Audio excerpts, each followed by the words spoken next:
시단체에서 이 보는 시각은 조금 더 강하게 이 기기문 계획을 볼 것이라 생각은 듭니다. 끝으로 이제 이진현 환경운동연합의 연습장 부탁드리겠습니다. 네, 이 기후변화 대응 기본 계획이 2040년까지 내다보는 이 기후변화 대응을 위한 국가 정책 목표와 이 전략을 담은 계획인데, 저도 이 100페이지 넘는 그 계획서를 봤지만 뭔가 이 새롭지 않은 일상적인 대책들에 그냥 열거인 것처럼 보입니다. 이게 지금 기후변화 대응에 대한 어떻게 보면 국가 정책의 위상을 또 보여주는 것이라고 생각을 하고요. 기존에 있는 대책들을 결국 모아놓는, 그래서 기후변화 정책이 그런 다른 에너지, 산업 정책을 어떻게 보면 가이드하고 강제하는 것이 아니라 그 거꾸로 돼 있는, 그래서 그냥 마치 우리 지금 이 기후변화 문제가 우리가 그전에 해오던 방식대로 큰 불편함 없이 일상적으로 노력하면 해결될 수 있는 것처럼 그런 좀 착시를 일으키는 그런 정책이 아닌가 싶습니다. 이게 지금 정부의 시각을 또 보여준다라고 생각을 하고 있고요.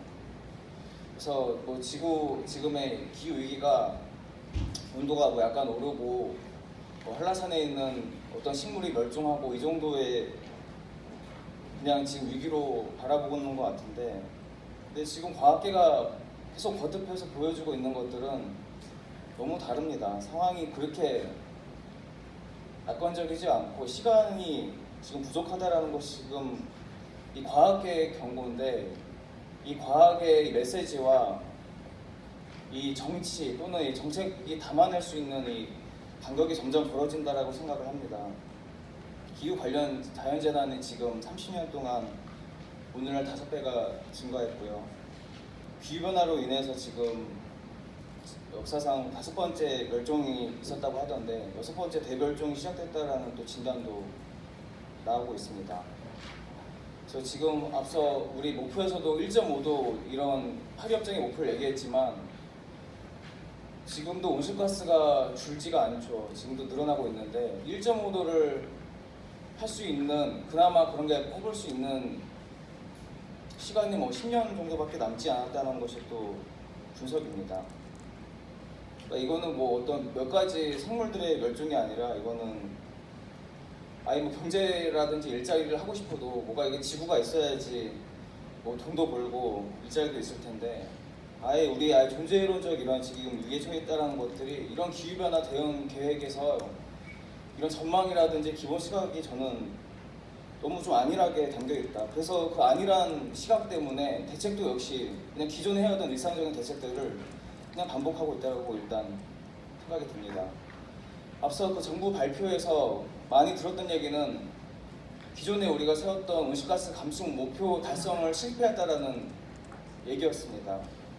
2020년 우리 목표에 대해서 우리가 5억 4천만 톤을 달성하겠다고 했는데 그 목표가 당장 내년인데 지금 7억 톤까지 늘어나 있죠.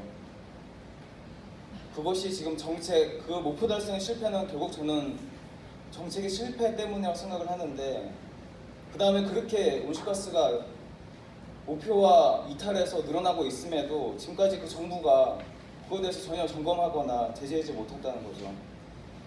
근데 이거에 대해서 이 목표 달성에 실패한 것에 대해서 과연 누가 하나 책임지는 사람이 있는가?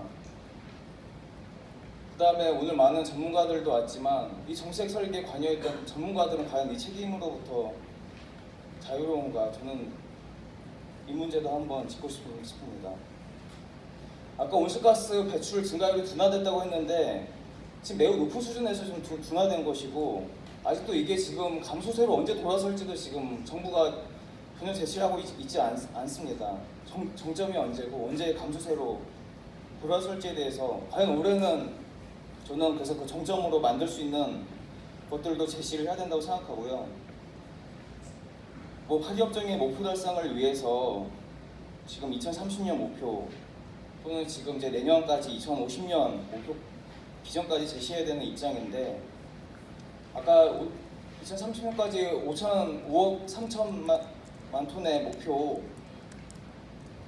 여전히 뭐 그거 관련돼서 논란이 많은데 뭐 저는 달성 못한 못하고, 그러니까 못한다고 얘기할 수는 있는데 가장 중요한 게 이것이 지금 아까 계속 그럼 얘기하는 1.5도 또는 2도씨 달성과 어떻게 부합하는지에 대해서 그걸 별로 과학적으로 우리 목표와 그런 지금 과학계가 요구하는 그런 목표 사이에 얼마만큼 이게 정합성이 있는지에 대해서 저는 정부나 전문가들이 제대로 설명한 거를 못 들어본 것 같아요. 그거에 대해서 일단 설명하고, 만약에 이 5억 3천만 톤이 그거에 대해서 그건 역시도 그럼 너무 우리한테 너무 야심찬 목표라고 한다면은 그럼 그거에 대해서 저는 국민과 그다음 국제사회에 우리 한국 정부가 우리는 못하겠다고 설명을 하고 양해를 구해야 된다고 생각합니다. 근데 지금 보면은 이제 정부가 뭐 우리 국제 변화의 리더십을 발휘한다라고 아까 작동하셨지만 별로 국제사회의 평가는 그런 것 같지는 않습니다. 지금 한국 정부의 계획대로 하면은 지구 온도가 한 3에서 4도 정도는 오른다라는 것이 지금 국제 기관들의 평가로 알고 있고요. 우리가 뭐 경제 성장 계속해야 되고 고탄소 경제 성장을 계속해야 된다라고 하면서 계속 감축을 안 한다고 하더라도 사실 그런 것들에 대해서는 솔직하게 인정을 하고 우리는 영웅은 될지 못하더라도 저는 악당은 되지 말아야 된다고 생각하는데, 그래서 뭐 우리나라가 온실가스 배출 기여율이 뭐 1%밖에 안 되고 우리나라는 국익에 맞게 기후변화 대응해야 된다는 논리가 벌써 10년 정도 넘게 들어왔던 것 같습니다. 근데 국제사회에 그냥 잘 보여주자는 것이 아니라 이 기후위기가 지금 그 화살이 누구한테 가느냐를 봤을 때 결국 우리한테 돌아오는 겁니다. 아까 그 적응계획도 2도씨 지구 온도 상승을 우리가 대비해서 적응계획을 수립하자고 했는데 여기서 말한 2도씨는 지구 평균 온도가 2도씩 상승한다는 건데 한반도의 온도 상승 변화는 훨씬 크죠. 2도씨가 아니라 4도가 될 수도 있고 폭염의 피해 이런 거 훨씬 클 수가 있습니다. 그리고 우리가 에너지 식량 안보 차원에서 우리가 건강합니까? 에너지 자급도가 6%고 식량 안보가 지금 23%밖에 되지가 않습니다. 그 다음에 굉장히 무역과 대외 경제에 또 의존율이 높죠. 그러니까 우리가 만약에 이렇게 온실가스를 줄이지 않고 대비하지 않았을 때 그게 단순하게 환경 문제가 아니라 그 충격이 외부에서 오고 그게 국제의 어떤 탄소 규제가 심화됐을 때, 그래서 그런 외부 충격을 그냥 고스란히 받았을 때 저는 우리 사회의 고통은 훨씬 심각하고 그걸 과연 누가 책임질 수 있을까 저는 크게 걱정이 드는 계획으로 봤습니다.